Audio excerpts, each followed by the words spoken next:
Şambayanda kasida жөнүндө айтайлы. Kasida degенди угуп эле жүрөбүз. Бирок ал өзү эмне деген сөз?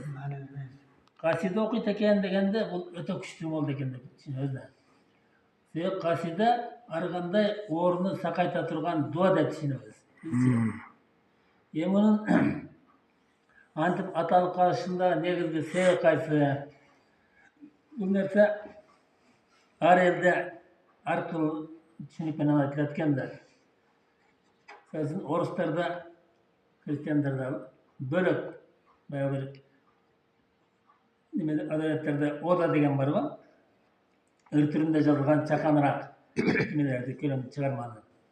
Арабтарда болсо касида деп коет экен. Бизче Орто Азияда макталган ыр деп айтылат экен. Макталган ыр деп. Мынтип айтылып калышынын себеби бир dinge karşı çıkan kayırden akın, Peygamber jönündө şunday bir maskarloçu, hani kemsintici, mazaktoçu sözler menen ır жазып, oşol ırdı jarıya kılat eken da. Jarıya kılıp al ırdı ulup Peygamber sallallahu aleyhi ve sellem aybay kön öğret eken. Anam oşol ırdı жазып elge jarıya kılgandan keyin Cenab-ı Hakk'ın kol but işteye jatıp kalat eken. Kol but işteye jatıp kalat eken. Jatıp alıp bu akılına gelet eken. Men şu Peygamber'de öte köp narazı kılıp koyduğum bul. Oşanın sebebinен Allah Teala mağa şunday nimet berdi okşayt. Dep kol iştebeyt, but iştebeyt, bирок akıl menen tili jayında. Anan jatıp alıp turup ır Peygamber'din бүт жақсы сапаттарын даңазарған ыр жаза баштайт экен. Жана ыр жазганда дагы şu Kur'an dagы тамгалардын, араб тамгаларынын эң татаал тамгалары келе турган сөздөр менен шундай жазып эми айтып туруп, кол бут иштебейт да, ырды өзү токуп атат. Бир жерге келгенде дагы ырын улай албай сөз таппай туруп калат экен да. Ошондо Пайгамбар салам түшүнө кирип, ошол улай албай турган жерин айтып берип туруп, ал улайт экен дагы, ырын акырына чыгарып, анан ошол ырды айтат экен. Пайгамбар саламды даңазырап мактаган ырларын бул 20 парактан турган көлөмдүү ыр болот экен да.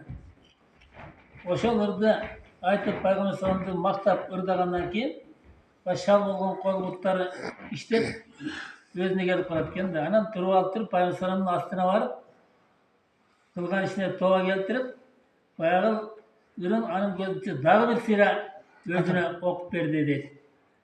Эми ошол касидадын баягы 20 паракка баткан касиданы жат билгендер аз эле экен. Кимде-ким ошол нерсенин баарын жат билип, ар кандай шал ооруга, жин ооруга, ана өлөт, мына өлөт деп калган ооруларга дагы ошону окуса, бул Пайгамбар саламды ошончолук даңазалаганын урматына Алла Таала ошол ооруга шифа берип туруп сакайып кетет экен да.